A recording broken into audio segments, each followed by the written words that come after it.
لهذا وما كنا لنهتدي لولا أن هدانا الله. قال الله تبارك وتعالى في كتابه المجيد والفرقان الحميد: فأعوذ بالله من الشيطان الرجيم بسم الله الرحمن الرحيم. لو أنزلنا هذا القرآن على جبل لرأيته خاشعا متصدعا من خشية الله. فإن خير الحديث كتاب الله وخير الهدي هدي محمد صلى الله عليه وسلم وشر الأمور محدثاتها وكل محدثة بدعة وكل بدعة ضلالة وكل ضلالة في النار. تمام قسم کی تعریف، بزرگی، بڑائی، حمد و ثنا اس اللہ وحدہ لا شریک کے لیے لائق و زیبا ہے جو خالق دو جہاں مالک ارض و سما ہے۔ اللہ تعالیٰ کی تعریف کے بعد انگنت درود و سلام ہو میرے اور آپ کے آقا جناب محمد رسول اللہ صلی اللہ علیہ وسلم پر۔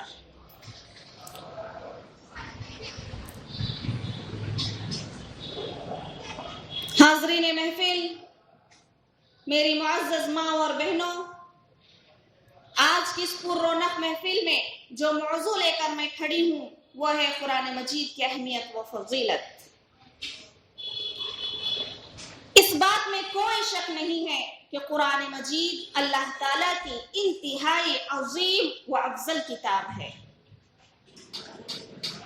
اس کی عظمت کے لیے یہی بات کافی ہے کہ قرآن مجید اللہ تعالیٰ کا کلام مبین ہے۔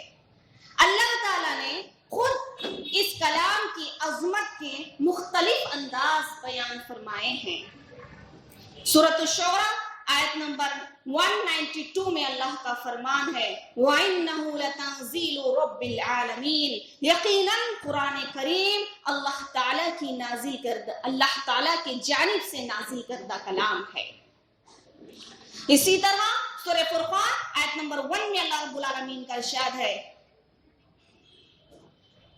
تبارک الذی نزل الفرقان علی عبدہ لیکون للعالمین نذیرا، بابرکت ہے وہ اللہ جس نے اپنے بندے پر حق و باطل کے درمیان فرق کرنے والا قرآن اتارا تاکہ وہ تمام لوگوں کو ڈرانے والا بن جائے۔ محترم سامعین، اگر یہ کہا جائے کہ اللہ تعالیٰ نے انسان کو جتنی نعمتیں عطا فرمائی ہیں ان سب میں سب سے بڑی نعمت قرآن مجید ہے تو قطعاً کوئی مبالغہ نہ ہوگا اس بات میں۔ حقیقت یہ ہے کہ اللہ تعالیٰ نے دنیا اور آخرت کی ساری برکتیں، ساری بھلائیاں سمیٹ کر قرآن مجید کی صورت میں ہماری جھولی میں ڈال دیا ہے۔ قرآن مجید اپنے پڑھنے والوں کے لیے باعث سکینت، باعث رحمت، باعث ہدایت، باعث شفا ہے۔ سورۃ الاسراء آیت نمبر 82 میں اللہ فرماتا ہے وَنُنَزِّلُ مِنَ الْقُرْآنِ مَا هُوَ شِفَاءٌ وَرَحْمَةٌ لِّلْمُؤْمِنِينَ، اور یقیناً ہم قرآن سے جو کچھ نازل کرتے ہیں وہ مومنوں کے لیے شفا اور رحمت ہے۔ اللہ اکبر۔ عزیز سامعین، انسانی زندگی کی کون سی حاجت اور مشکل ایسی ہے جس کا حل قرآن مجید نے نہ پیش کیا ہو؟ کون سا ایسا درد ہے جس کا درمان نہ بتایا ہو؟ کون سا ایسا روگ ہے جس کا علاج نہ بتایا ہو؟ کون سا ایسا سوال ہے جس کا جواب نہ دیا ہو؟ اس دنیا کے بعد عالم برزخ میں بھی اہل ایمان والوں کے لیے یہ قرآن مجید، یہ کلام اللہ رحمت نجات، باعث نجات ہے۔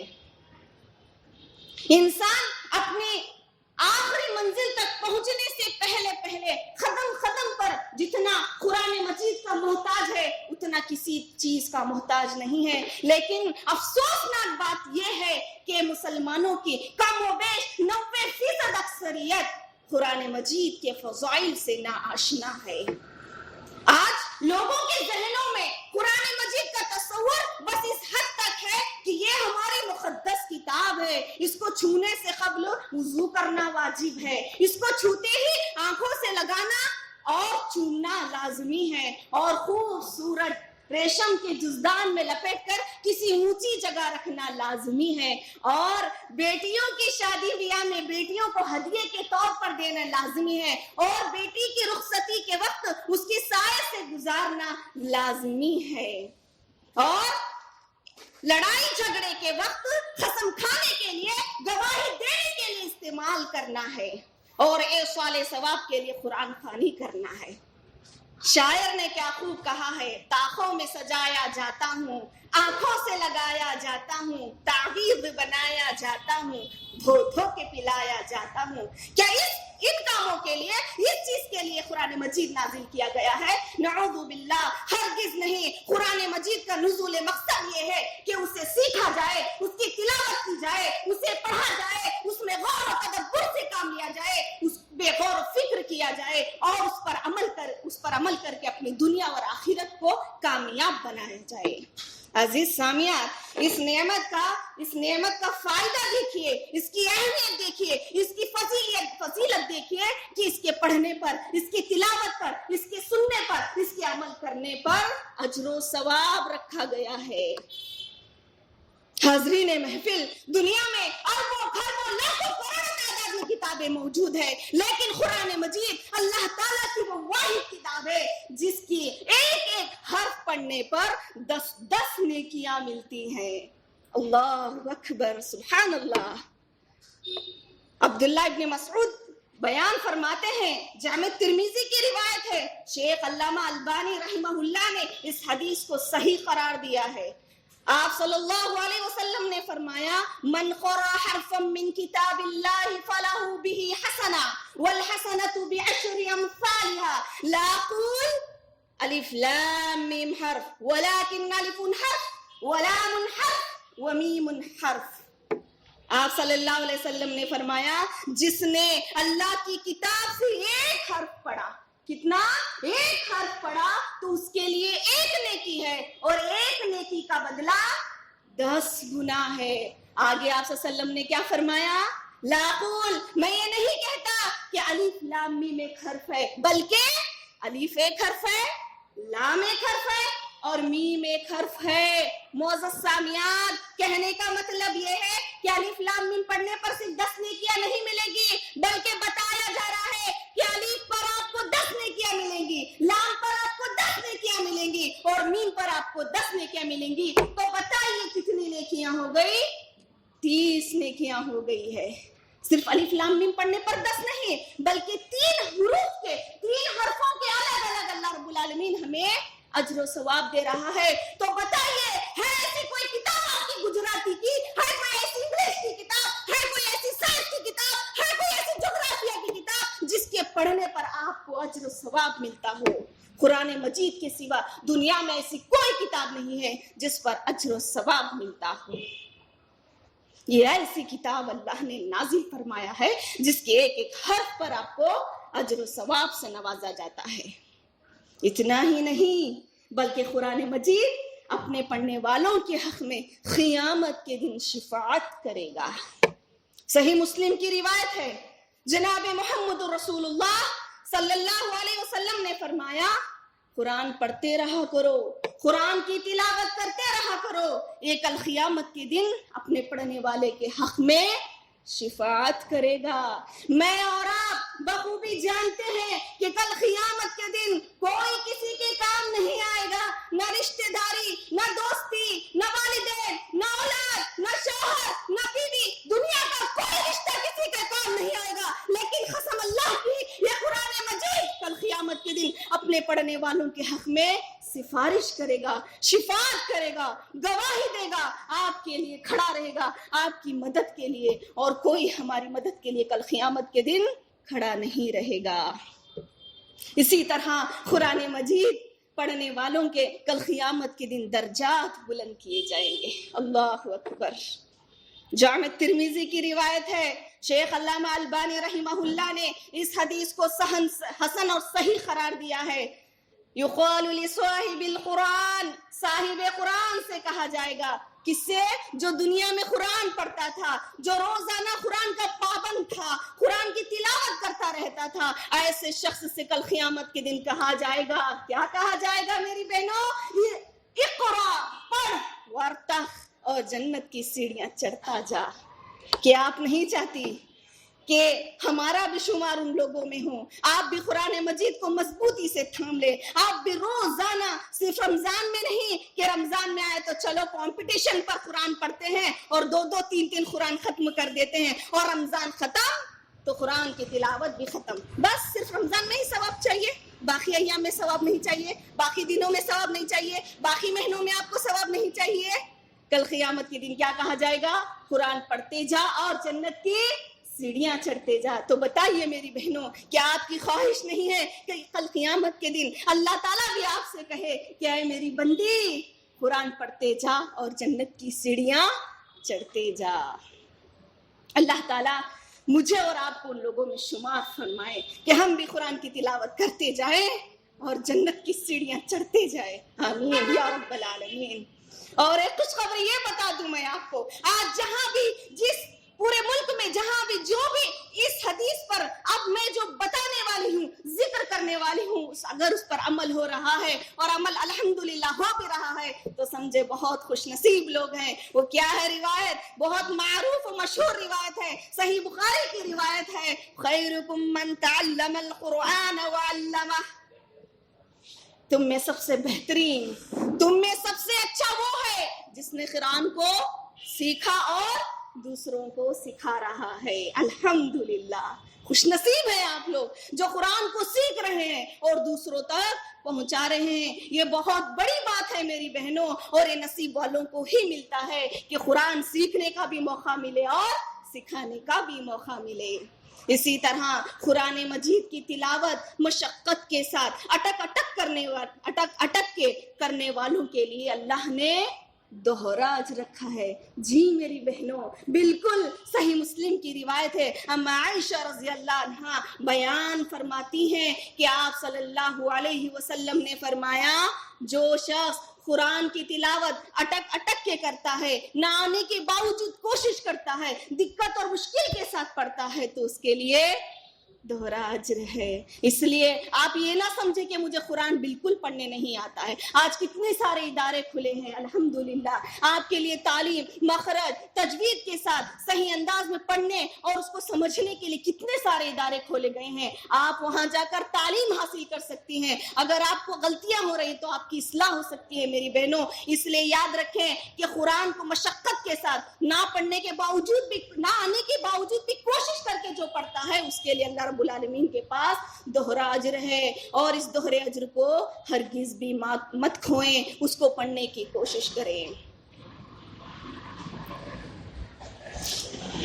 معزز سامعات، اسی طرح قرآن مجید کے ذریعے اللہ تعالیٰ عزت دیتا ہے، سر بلندی عطا کرتا ہے، سر فرازی عطا کرتا ہے. صحیح مسلم کی روایت ہے، نافع بن حارث بیان کرتے ہیں کہ ان کی ملاقات اصفان جگہ، یہ مکہ اور مدینہ کے راستے میں پڑتا ہے، وہاں پر عمر رضی اللہ عنہ سے ملاقات کرتے ہیں. عمر رضی اللہ عنہ نافع رضی اللہ عنہ کو اہل مکہ کا ذمہ دار بنایا کرتے تھے، عامل، جانشین بنایا کرتے تھے. تو جب ان سے ملاقات ہوئی تو عمر رضی اللہ عنہ نے نافع رضی اللہ عنہ سے پوچھا، اس وقت آپ یہاں ہیں تو پھر اہل مکہ کا آپ نے کس کو جانشین بنایا ہے، کس کو ولی بنا کر آئے ہو؟ تو نافع رضی اللہ عنہ نے جواب دیا، ابن ابزا کو. نوٹ کریں، ابن ابزا کو. تو عمر رضی اللہ عنہ نے پوچھا، یہ ابن ابزا کون ہے؟ نافع رضی اللہ عنہ سے پوچھا کہ یہ ابن ابزا کون ہے؟ نافع بن حارث نے جواب دیا، اے عمر رضی اللہ عنہ، یہ ہمارے آزاد کردہ غلاموں میں سے ایک غلام ہے. تو عمر رضی اللہ عنہ نے نافع رضی اللہ عنہ سے کہا، کیا تم نے ایک غلام کو جانشین بنا ڈالا، ایک غلام کو ولی بنا دیا؟ تو انہوں نے کہا، نافع رضی اللہ عنہ نے جواب دیا، انہو قارئ لکتاب اللہ وَإِنَّهُ عَالِمٌ بِالْفَرَائِضِ. بے شک وہ قاری قرآن ہے اور فرائض کا عالم ہے. کیا ہے؟ اللہ کی کتاب کو پڑھنے والا ہے اور ایک عالم ہے. کون میری بہنوں؟ ایک غلام ابن ابزا. یہ سن کر عمر رضی اللہ عنہ نے کہا ہاں واقعی جناب محمد رسول اللہ صلی اللہ علیہ وسلم نے فرمایا تھا ان اللہ یرفع بہذا الکتاب اقواما ویضع به آخرین. بے شک اللہ تعالیٰ اس کتاب کے ذریعے کچھ لوگوں کو بلندیاں عطا کرتا ہے اور کچھ لوگوں کو نیچے گرا دیتا ہے. ہاں میری بہنوں اندازہ لگائیے, غور کیجیے اس حدیث سے کہ ایک غلام کو اللہ تعالیٰ نے اس کلام پاک کے ذریعے عزت عطا کی, عہدہ عطا کیا, رتبہ عطا کیا. وہ آخر تھے کیا؟ ایک غلام تھے. پتہ یہ چلا کہ قرآن کی برکتیں صرف امیر لوگوں کی زندگی میں نہیں دکھاتا ہے بلکہ غریب لوگوں کی زندگی میں بھی دکھاتا ہے. شرط یہ ہے کہ اس سے اپنا تعلق مضبوط کیا جائے, اس سے اپنا تعلق جوڑا جائے. اسی طرح قرآن مجید کی تاثیر بھی تھوڑا سنتے چلیے میری بہنوں. اسلام کے تو بہت سارے دشمن تھے. ان دشمنوں میں ایک مشہور واقعہ سنانا چاہتی ہوں جو آپ تمام جانتے ہیں. عمر رضی اللہ عنہ جو اسلام کے سخت ترین دشمن تھے, حتیٰ کہ وہ آپ صلی اللہ علیہ وسلم کو قتل کرنے کے ارادے سے نکلے تھے. راستے میں نعیم بن عبداللہ سے ملاقات ہوتی ہے تو نعیم بن عبداللہ ان سے پوچھتے ہیں آج کہاں کا ارادہ ہے عمر؟ تو عمر رضی اللہ عنہ نے کہا کہ آپ صلی اللہ علیہ وسلم یعنی محمد کو صلی اللہ علیہ وسلم قتل کرنے جا رہا ہوں. تو انہوں نے کہا تھوڑا اپنے گھر کا جائزہ تو لو. عمر رضی اللہ عنہ کو پتہ چل جاتا ہے کہ ان کے بہنوئی اور بہن اسلام قبول کر چکے ہیں, ایمان لا چکے ہیں. گھر پہنچتے ہیں اور اپنے بہنوئی کو خوب مارتے ہیں اور پھر اپنی بہن کو زخمی کرتے ہیں. پھر شرمندہ ہو جاتے ہیں, پھر کہتے ہیں بتاؤ تم دونوں کیا پڑھ رہے تھے, وہ مجھے بھی دو. تو پھر ان کی بہن ان سے کہتی ہیں آپ غسل کریں. پھر عمر رضی اللہ عنہ نے غسل کیا, پھر انہیں صحیفے دیے گئے تو وہ سورہ طہ پڑھنے لگے. کیا پڑھنے لگے؟ سورہ طہ کی تلاوت کرنے لگے. سورہ طہ کی تلاوت کر رہے تھے. ابتدائی آیات ہی تھے. کہنے لگے ما ھذا احسن کلام اللہ واکرم. کیا کہا؟ کتنا اچھا اور کتنا معزز ہے یہ کلام. پھر آپ صلی اللہ علیہ وسلم کے دربار میں حاضر ہوئے اور اسلام کو قبول کر لیا. دیکھیے میری بہنوں یہ ہے قرآن مجید کی تاثیر. کیسے ان کی دل کی دنیا بدل گئی, کیسے ان کی زندگی بدل گئی, کیسے وہ اسلام کو قبول کر لیا اور آج ان کو دنیا پوری دنیا پورا عالم انہیں یاد کرتا ہے. عمر رضی اللہ عنہ کو جو ایک زمانے میں اسلام کے سخت دشمن تھے, ان کے دل کو پھیرنے والی کون سی چیز ہے؟ قرآن مجید. اسی طرح اللہ نے سورۃ الحشر میں ارشاد فرمایا ہے لو انزلنا هذا القرآن على جبل لرأيته خاشعا متصدعا من خشية الله. اگر ہم قرآن مجید کو پہاڑ پر نازل کرتے تو تم دیکھتے کہ وہ اللہ کے خوف سے جھکا ہوا اور ریزہ ریزہ ہو جاتا ہے. کیا ہمارے دل پتھر سے بھی زیادہ سخت ہو گئے میری بہنوں؟ لگتا ہے ہمارے دل یقیناً اس پہاڑ سے, اس پتھر سے بھی زیادہ سخت ہو گئے ہیں. ہمارے دلوں میں رقت طاری نہیں ہوتی ہے, خوف پیدا نہیں ہوتا ہے, آنکھوں سے آنسو جاری نہیں ہوتے ہیں. آپ کہتے ہوئے بہت ہی دکھ اور افسوس کی بات ہے کہ آج آپ صلی اللہ علیہ وسلم کی امت قرآن سے دور ہو چکی ہے, قرآن سے اپنا تعلق ختم کر چکا ہے. کتنے ایسے مسلمان ہیں جنہیں ٹھیک سے قرآن پڑھنا نہیں آتا ہے, اور اگر قرآن پڑھنا جانتے بھی ہیں تو سورۃ الفاتحہ کا معنی و مفہوم تک انہیں پتہ نہیں ہوتا. حفاظ قرآن تو ماشاءاللہ بہت ہیں, لیکن اس پر عمل کرنے والے اور قرآن مجید کو اپنی زندگی کا دستور بنانے والے بہت کم لوگ ہیں. میری عزیز بہنوں آج اس بات کی اشد ضرورت ہے کہ آپ قرآن کو سیکھیں, قرآن کو سکھائیں, قرآن پر عمل کریں, قرآن میں غور و فکر کریں. اگر آپ نے اپنا رویہ نہیں بدلا تو یاد رکھیں اللہ تعالیٰ کا وعدہ ہے اللہ تعالیٰ آپ کی زندگیوں کو تنگ کر دے گا. سورہ طہ آیت نمبر 124 میں اللہ نے کہا ہے وَمَنْ أَعْرَضَ عَنْ ذِكْرِي فَإِنَّ لَهُ مَعِيشَةً ضَنكًا وَنَحْشُرُهُ يَوْمَ الْقِيَامَةِ أَعْمَىٰ. اللہ نے کہا جو میری یاد سے روگردانی کرتا ہے وہ زندگی میں تنگحال رہے گا اور ہم قیامت کے دن اسے اندھا اٹھائیں گے. غور سے سن لیجیے، اللہ کا فرمان ہے یہ میں نہیں کہہ رہی ہوں، اللہ کہہ رہا ہے سورہ طہ کے اندر کہ جو میری آیتوں سے گرو گردانی کرے گا، جو میرے دین سے اعراض کرے گا، جو میری آیتوں کو ٹھکرائے گا، جو میری تعلیمات پر عمل نہیں کرے گا، جو میرے کلام کو نہیں پڑھے گا، پہلی سزا اس کی بد عملی کی دنیا میں یہ ہوگی کہ اللہ تعالیٰ اس کو ہر جانب سے تنگ کر دے گا، تنگی اسے ہر طرف سے گھیر لے گی۔ جی، امیر ہونے کے باوجود، مال و دولت ہونے کے باوجود، روزی میں کشادگی ہونے کے باوجود اس کا چین و سکون چھین لیا جائے گا، اس کی زندگی میں اطمینان نہیں رہے گا، اس کی زندگی میں چین و سکون نہیں رہے گا، کیونکہ وہ اللہ کی آیتوں کو نہیں پڑھتا تھا۔ یہ پہلی سزا ہے جو دنیا میں ہی اللہ تعالیٰ دیتا ہے، اور آخرت میں قیامت کے دن اللہ تعالیٰ اسے اندھا اٹھائے گا۔ جب اللہ تعالیٰ اس شخص کو اندھا اٹھائے گا تو وہ اللہ تعالیٰ سے سوال کرے گا، اے اللہ میں تو دنیا میں دیکھنے والا تھا، اے اللہ میری آنکھیں تھی دنیا میں، پھر آج تو نے مجھے کیوں اندھا اٹھایا؟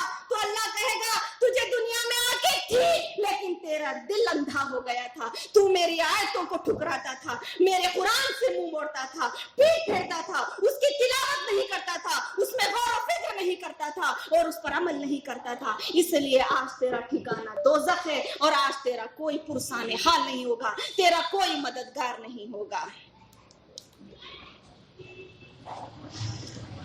میرے عزیز ماں بہنوں، اس لیے اب بھی وقت ہے، رجوع ہو جائیں قرآن کی طرف، پلٹیں اللہ تبارک و تعالیٰ کی طرف اور وقت نکالیں۔ بہت ہی افسوس اور شرمندگی کی بات یہ ہے کہ آج ہماری بہنوں کے پاس، میری ماؤں کے پاس قرآن کی تلاوت کے لیے وقت نہیں ہے۔ اگر واٹس ایپ چلانے کے لیے وقت ہے، انسٹاگرام چلانے کے لیے وقت ہے، فیس بک چلانے کے لیے وقت ہے، رات بھر بیٹھ کر گپ شپ چلانے کے لیے وقت ہے، اور شادی بیاہ میں گانے بجانے، ڈانس پارٹیاں، گربا اور ڈانڈیا بھی کھیلتے سنا ہے میں نے نڑیاد والے، نعوذ باللہ من ذالک، کہ ان سب حرام کاموں کے لیے آپ کے پاس وقت ہے، گربا کھیلنے کے لیے، اور اسٹیٹس پہ چڑھا دیتے ہیں شادی آنے کے 1-2 مہینے پہلے ہی ہر ایک سنگیت چڑھا دیتے ہیں، مہندی پر گانا، ہلدی پر گانا، نکاح پر گانا، نعوذ باللہ کیا ہو گیا ہے؟ حرام کاری میں آپ ڈوب رہے ہیں۔ بچیے، ان سب چیزوں میں محبت لگانے کے بجائے قرآن سے محبت کیجئے، قرآن سے دل لگی کیجئے، جو ہماری دنیا و آخرت کی کامیابی کا ضامن ہے۔ وقت نکالیے اللہ کے لیے، اللہ کی کتاب کے لیے، ورنہ وہ دن دور نہیں۔ آج اتنی مصیبتیں، آفتیں، پریشانیاں نازل ہو رہی ہیں، بیماریاں نازل ہو رہی ہیں، اب آپ کیا چاہتے ہیں کہ پورا آسمان ٹوٹ پڑے؟ اتنا آپ کو انتظار ہے اللہ کے عذاب کا؟ نہیں، خوف کھائیں۔ اور آخر میں ایک شعر کہہ کر اپنی بات کو ختم کرتی ہوں۔ وہ معزز ہوئے زمانے میں مسلمان ہو کر، وہ معزز ہوئے زمانے میں مسلمان ہو کر، ہم خوار ہوئے تاریخ خراں ہو کر۔ آخر میں اللہ رب العزت سے دعا گو ہوں کہ اللہ تعالیٰ ہم تمام کو قرآن کی تلاوت کرنے، اسے سمجھنے اور اس پر عمل کرنے کی توفیق عطا فرما۔ اے اللہ ہمارے دلوں کو قرآن سے جوڑ دے، ہمارے تعلق کو قرآن سے مضبوط کر دے، ہمیں قرآن سے محبت کرنے کی توفیق عطا فرما۔ اے اللہ ہمیں ہر حرام کام سے بچنے کی توفیق عطا فرما۔ آج اس محفل میں جتنی باتیں کہی گئی ہے، سنی گئی ہے، اللہ ہم سب کو اس پر عمل پیرا ہونے کی توفیق عطا فرما۔ آمین یا رب العالمین۔ وما علینا الا البلاغ المبین۔ والسلام علیکم ورحمۃ اللہ وبرکاتہ۔